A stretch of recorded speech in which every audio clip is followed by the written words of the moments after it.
أعوذ بالله من الشيطان الرجيم. بسم الله الرحمن الرحيم. الحمد لله رب العالمين.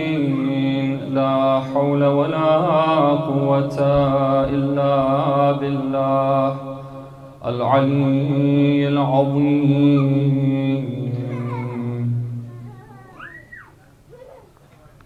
والصلاة والسلام على أشرف الأنبياء والمرسلين وخاتم النبيين وسيد المرسلين أبي القاسم محمد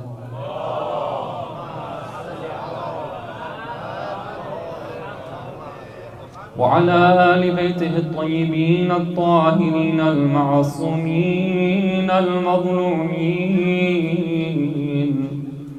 لا سيما بقية الله في الأرضين، ولعن الله الدائم على أعدائهم أجمعين من ليلتنا هذه إلى قيام يوم الدين. السلام على الحسين وعلى علي بن الحسين وعلى أولاد الحسين وعلى أصحاب الحسين. Respected ulama, elders, brothers and sisters in Islam and Iman. Tonight is the night of Ashura. It is a night of grieving and mourning. In hadith we're told that the Shia of the Ahlul Bayt alayhim as-salam yafrahuna li farahina wa yahzununa bi huznina. They are happy when we are happy, and they are sad when we are sad. And definitely on a day and a night like this and a day like tomorrow, the Ahlul Bayt alayhim as-salam are sad and they are mourning and they are grieving. Our Murajit have told us that these 2 days, today and tomorrow, are to be commemorated. We're supposed to show the sign of being somebody who is in mourning. And to do something which would be indicative of not caring, of not having any concern over what took place to Imam Hussein alayhi salam would not be permissible.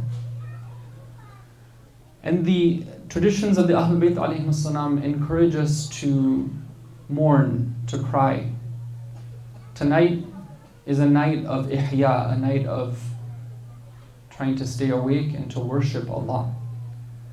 And in hadith we're told that if somebody were to worship Allah tonight and to spend the night worshipping Him, it would be as if he had worshipped Him with the worship of all the angels. And the reward for doing so is the reward of 70 years. Of course, that's for somebody who does it with full sincerity and full attention. We're also told that in this time of mourning and this night in particular, that we should remember the enemies of the Ahlul Bayt alayhim as-salam and ask Allah to deprive him of His mercy by sending our la'an upon them. And on contrary, one of the ways that we can remember the Ahlul Bayt alayhim as-salam is by reciting a lot of salawat. So I'd like to invite you to say a salawat, please.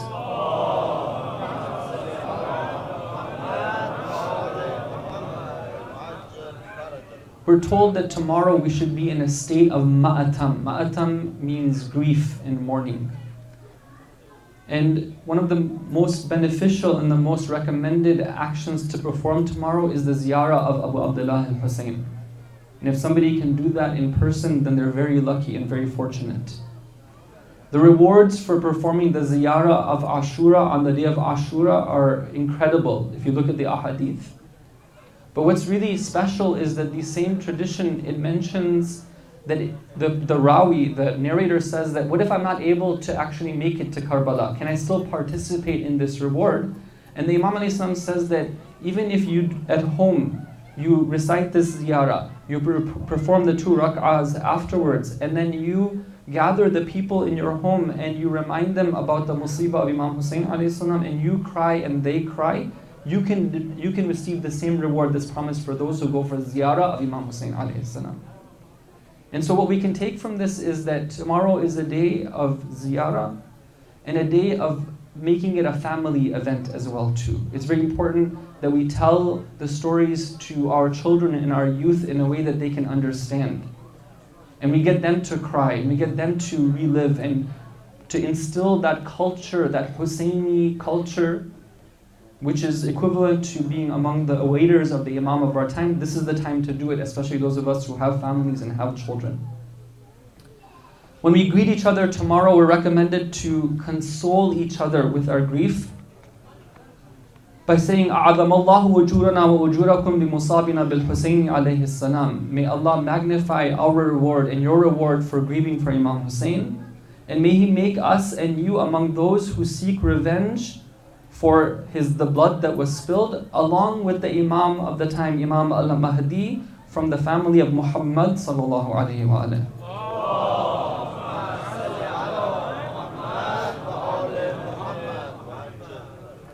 Now in some cultures they have a mistaken understanding. They think that it's not okay to say salam tomorrow, not to greet each other with the salam. They say that that's not something which is good. Some people think that it's makruh to say salam tomorrow.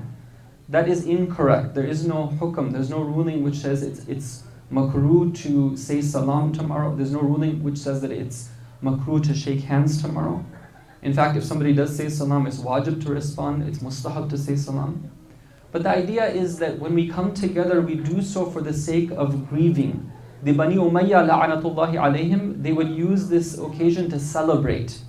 In Ziyarat Ashura, we say that هَذَا يَوْمٌ فَرِحَتْ بِهِ آلُ زِيَادٍ وَآلُ مَرْوَانٍ بِقَتْلِهِمُ الْحُسَيْنِ. It was a day of happiness for them. They would celebrate it. So we're told that no, we should mourn, we should come together. We should be together, meet each other in a natural way, and try to keep that spirit of mourning amongst each other alive.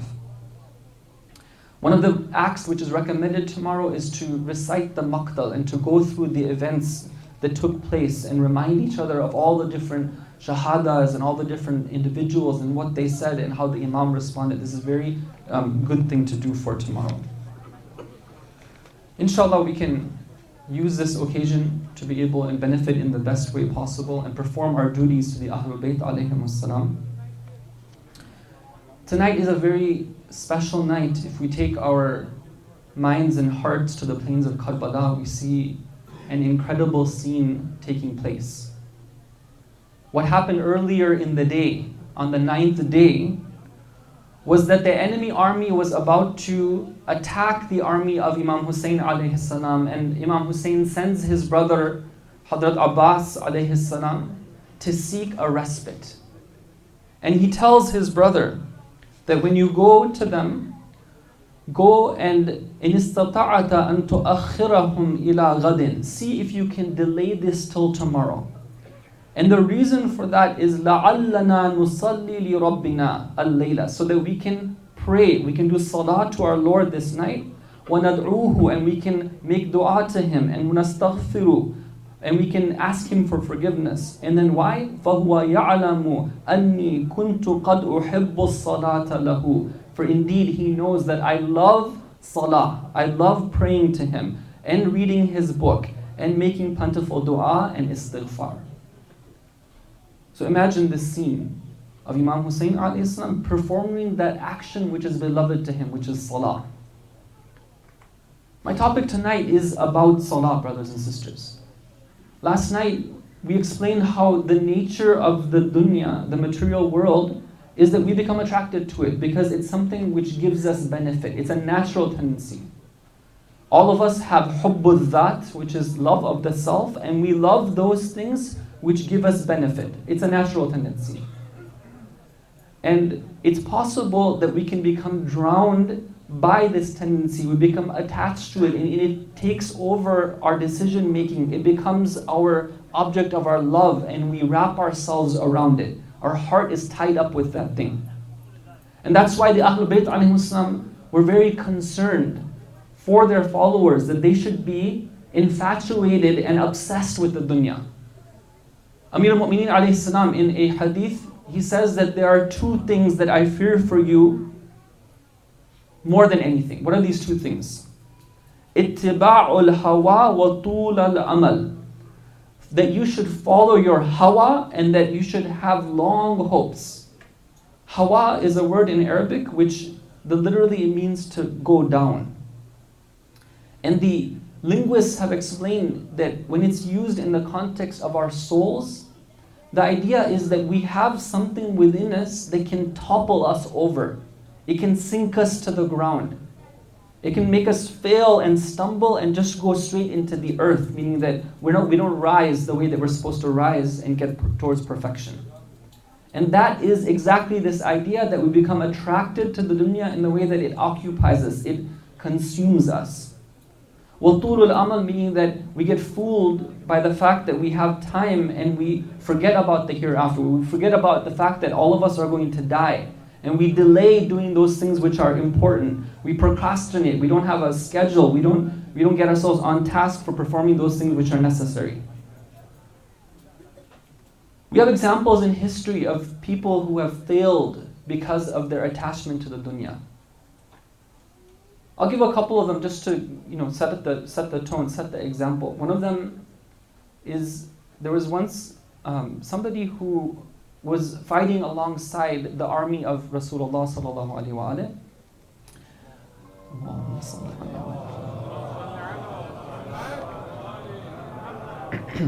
It's the night of salawat, brothers. If I can ask you to send another salawat, please.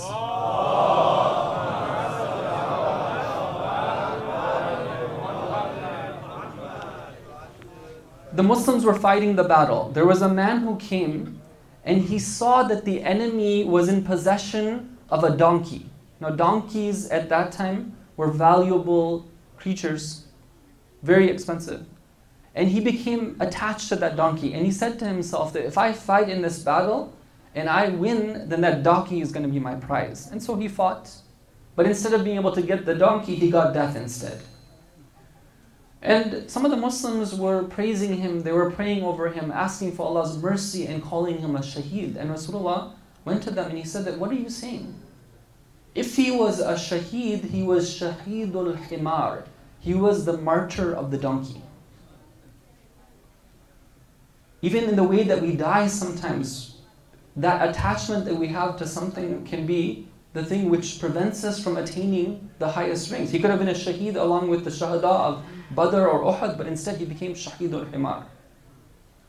There's another story that's told along the same lines. Sheikh Baha'i mentioned this in his Kashkul. He says, and it's a reminder for us, he says that once there was a man who, lived this was back in the days, right, where they used to have bath houses, right? So there was a lady who came by, and by mistake she went to his home and she thought this was the bath house. So she asked that, is this the bath house of Manjab? Manjab is the name of a bath house.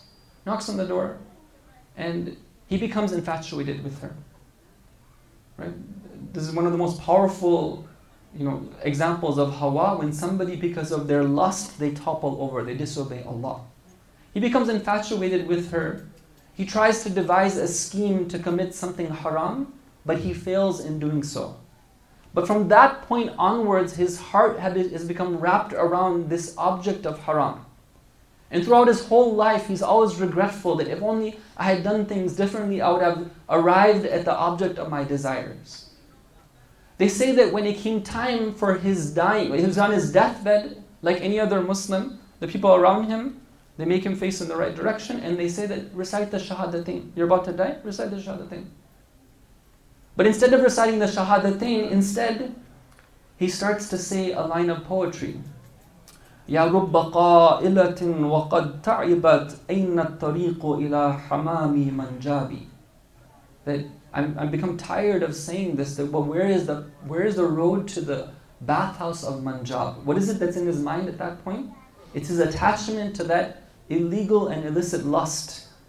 And even at the time when he's supposed to say the shahadatain, he can't say it because of that attachment.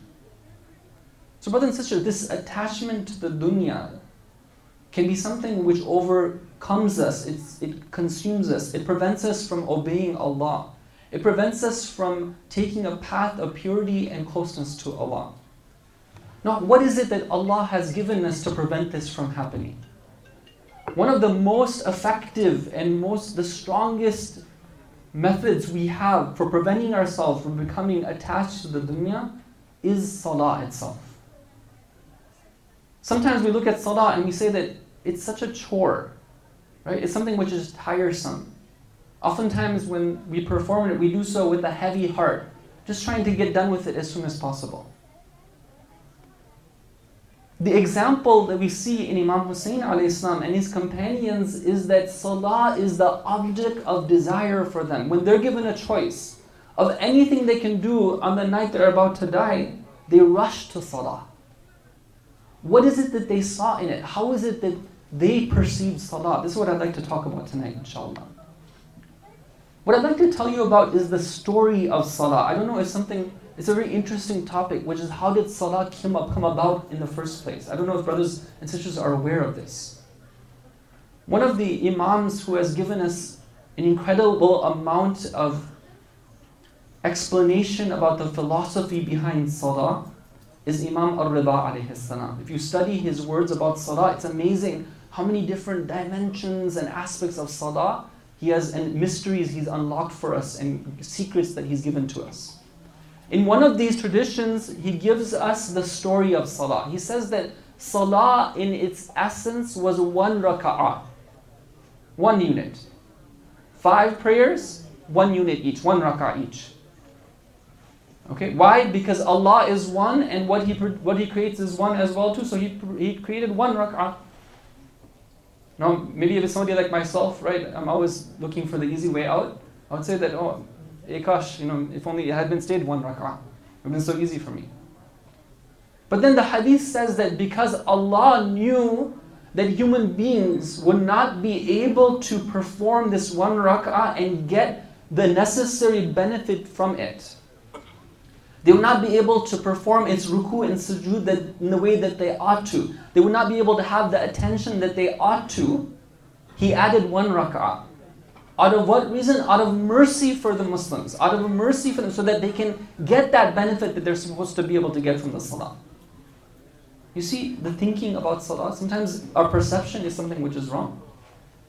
And then Rasulullah, who is rahmatun lil alameen, the mercy to humanity, when Allah gives him this, which is fardullah, 2 rak'ahs each, because He knew the nature of Muslims, He knew the nature of human beings, because He wanted them to be able to benefit from salah in its way that it was supposed to benefit it, He started adding more rak'ahs as well too. He added 2 for dhuhr, 2 for asr, 2 for isha. And He added 1 for maghrib. Why only 1? Reason number 1 is because He wanted to keep the number of raka'at as odd, because Allah is one and He loves, as the hadith says, He loves that which is odd numbered. Also because He knew that people become busy with attending to their affairs. In the evening they want to prepare for the next day, they want to eat dinner and whatever, they want to spend time with the family, so He made it 3 rak'ah, not 4 rak'ah.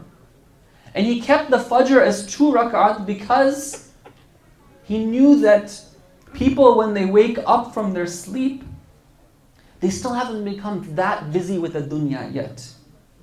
Their thoughts are not so scattered on everything else, and so they're able to concentrate more and get the benefit that they're supposed to get from the salah. So brothers and sisters, when we approach it from that angle, we start to see that salah is not a chore. Salah is a mercy. Salah is an opportunity. Salah is a gift. In another tradition, Imam Rida alayhi salam explains more about the philosophy. And he says that, say salawat please.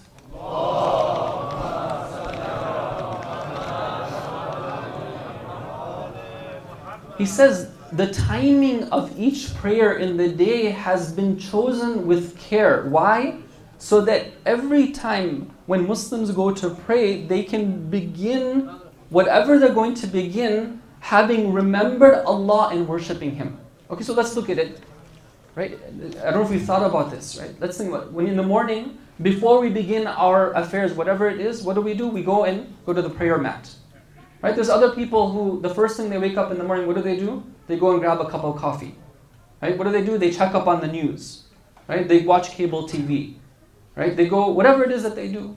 But Muslims, the first thing that they do in the morning typically is they go, they perform wudu.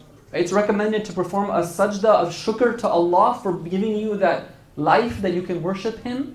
And then you go to your prayer mat. And then you go about your business for the day.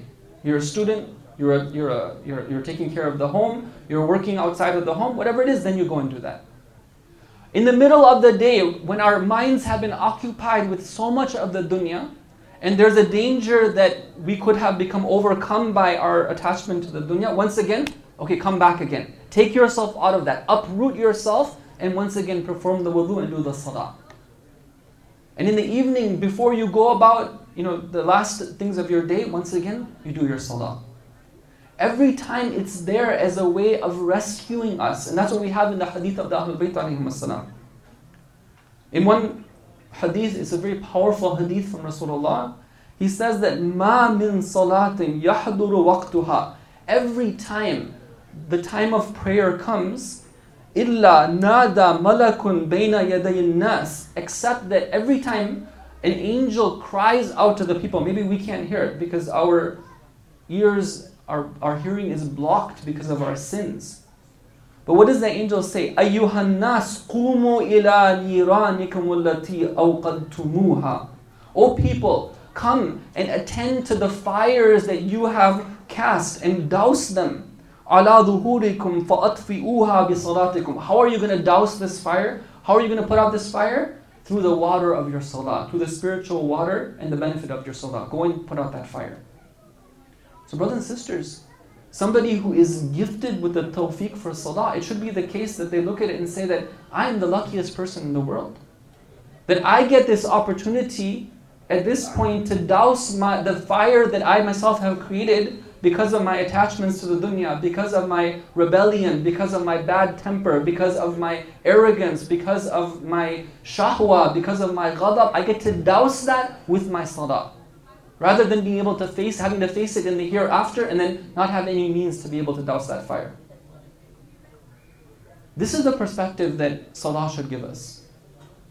That's why you see the Ahlul Bayt alayhim as-salam, they were the most informed of individuals.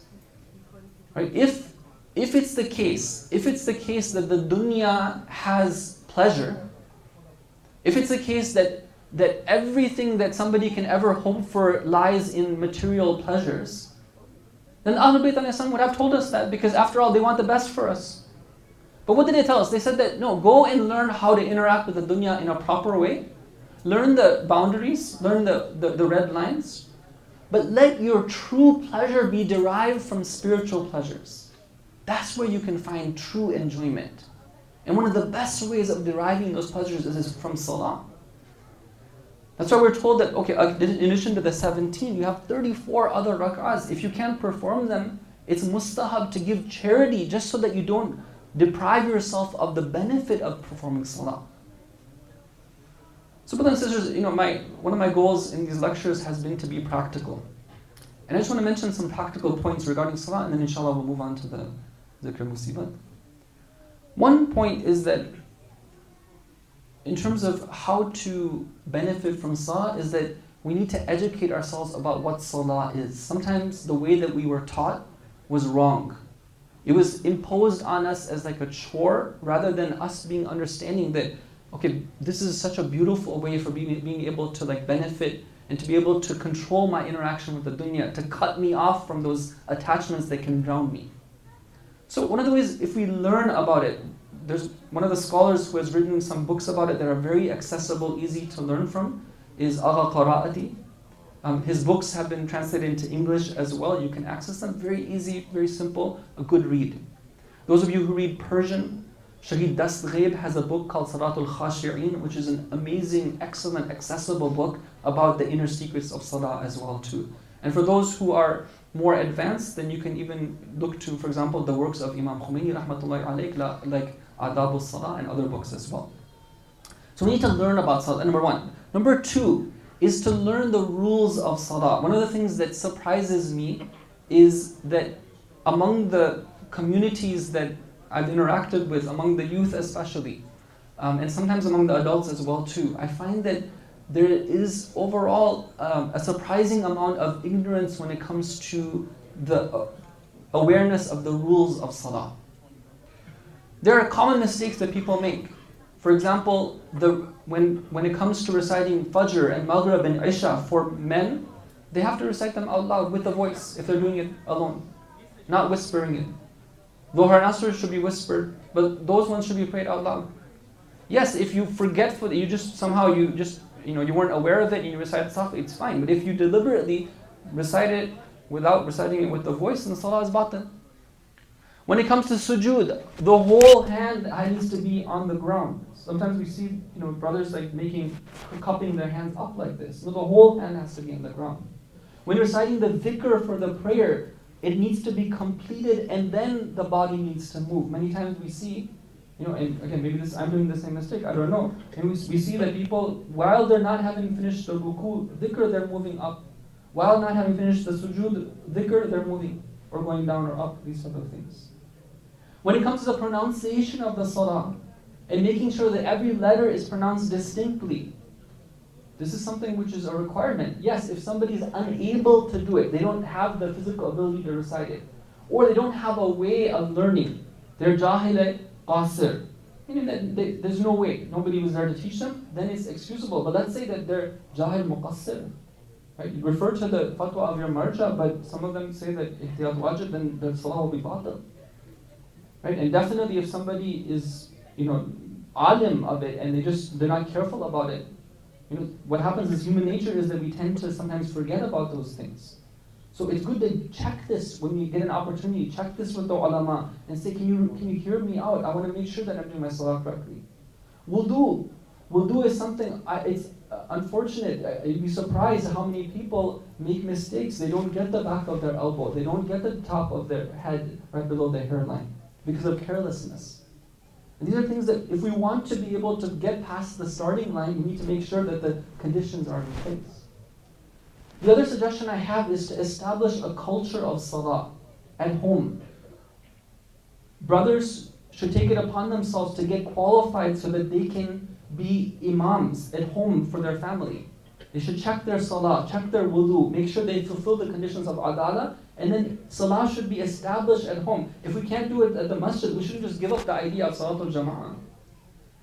One of the lessons we learned from the night of Ashura is that salah can change people. It can completely transform others. Our salah can be so powerful that it can rope in others as well too. You know what the history says, that on the night of Ashura, not a single member from the camp of Imam Hussein went to the other side and defected. But on the other hand, 32 people from the enemy army defected and came to the side of Imam Hussein alayhi salam. On account of what? On account of the salah that they were performing. They saw that this was the type of people they were, and they said, how can they be wrong? And they joined them. Now for those of us who are concerned about raising our children, like all of us must be, and making a generation which is pure, then this is a great lesson for us about how salah should be treated at home. It's not excusable to not have salah be of great importance at home, to delay it past its time. It should be the case that if we want a household which is a household of taqwa, that when prayer time comes, everything else goes off the side. All the TVs go off, even kitchen work goes off, everything. We can put it aside and let's spend time. We're being called by the angels right now. How can we ignore their call? In hadith we're told that the benefit of performing salah on time versus delaying it is the value of the akhirah versus the dunya. Right? Isn't that, how can we put aside that for excuses which are not excusable? Of course sometimes there are excuses which are justified and then it's fine, then we do what we can. And the last point, brothers and sisters, is that if we really want to benefit from our salah, is that we have to act in a way that we deserve it. And that's my final point that I'd like to make tonight, is that as we come to these majalis, we have to ask ourselves, what is it that we're going to change? Somebody who is performing the salah, but at the same time they're deliberately disobeying Allah in a way, it's an exercise of futility. They should still keep on doing it. But the point is that if somebody is outside of salah, deliberately disobeying Allah or deliberately keeping themselves in a state of ignorance, how can they possibly hope to get the benefit from salah of dousing the fire? Because they themselves are the ones who are providing fuel to the fire. It's a futile act. One of my teachers said a story, and I'll end with this story before I mention Yusufali. And this story is something that hit home for me. I want to share it with you. He said that there was a beggar on the street who was crying out of hunger. He had no food. All he wanted was a piece of bread. Just give me a piece of bread and I'd be happy. There was a rich man who came by who had lots of bread with him and lots of money. And he saw the beggar crying and his heart broke. And he came and he sat next to the beggar and he started crying with him. The beggar cried, he cried, the beggar cried some more, he cried some more, the beggar cried some more, he cried some more. And then after having a good crying session, the rich man gets up, ma'as-salama was-salam. And the beggar says that I just wanted a piece of bread. No, you can't have the bread. You can have my tears all you want, but I can't give you the piece of bread. God forbid that we be like that rich man. That all we can offer is our tears to the Ahlul Bayt alayhim salam. This is the night, brothers and sisters. I tell myself and all of you that we need to think about ourselves. How can this be the case? Right? These are the individuals. Their path is the path. Their actions are the actions. Right? They are everything in terms of the perfect exemplar that Allah has given to us. This is the night to fully dedicate ourselves to that cause, purge ourselves of haram. When we come out of this majlis, we should have a firm resolution that whatever it is that they ask me, silmun and muti'un lakum, I'm going to be obedient to you and in every way submissive to you. You are my leaders and you are my examples.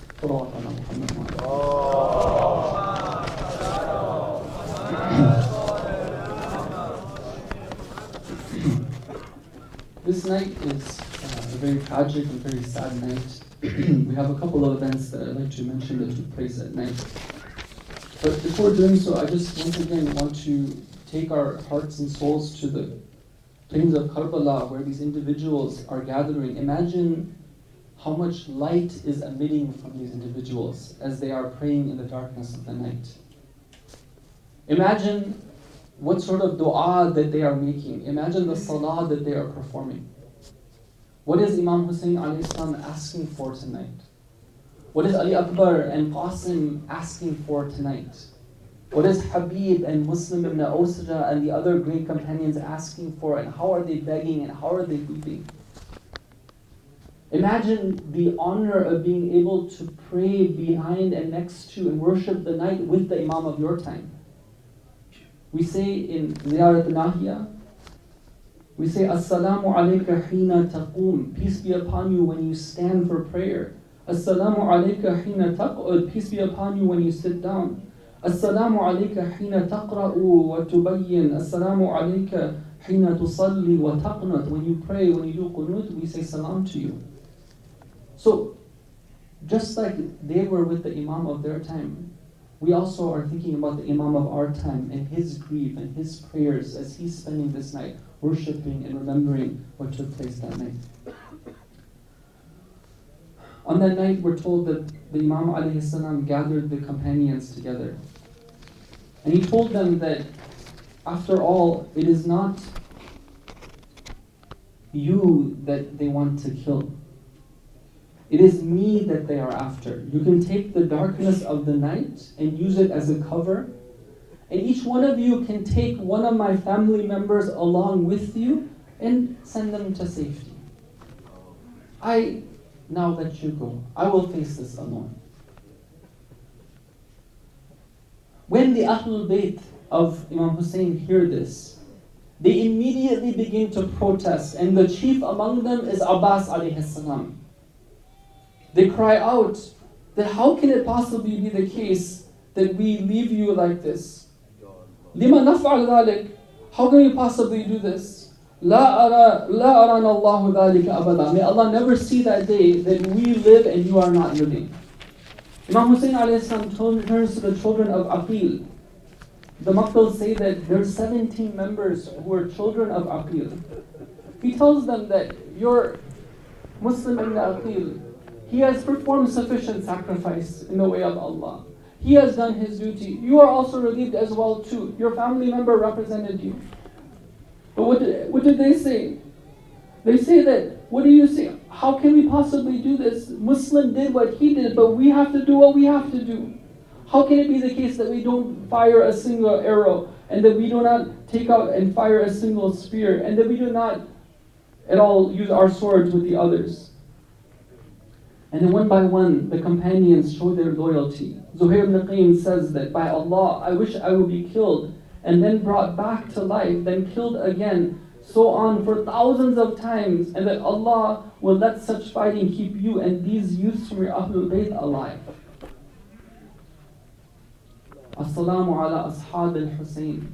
Ya laytana kunna ma'akum fanafuza ma'akum fawzan azima. On that night, Imam Zayn al-Abidin alayhi salam, Imam Sajjad says that I heard my father.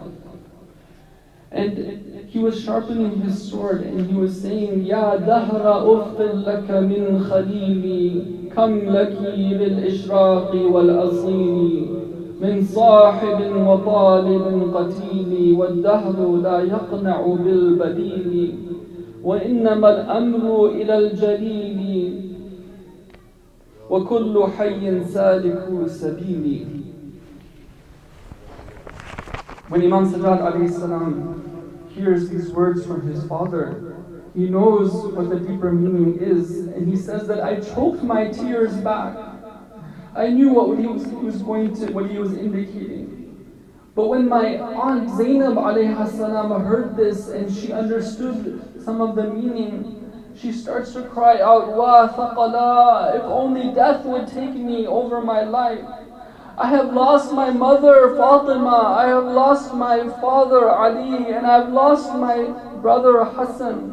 Ya Khalifat al-Madin wa Thimal al-Baqin. Imam Hussain alayhi salam tries to console her and he tells her that be patient, after all, everyone is going to die. Everyone has a limited time in this world. Zainab alayhi salam, when she hears him, she asks him, she says, are you telling me that you are going to be shaheed tomorrow?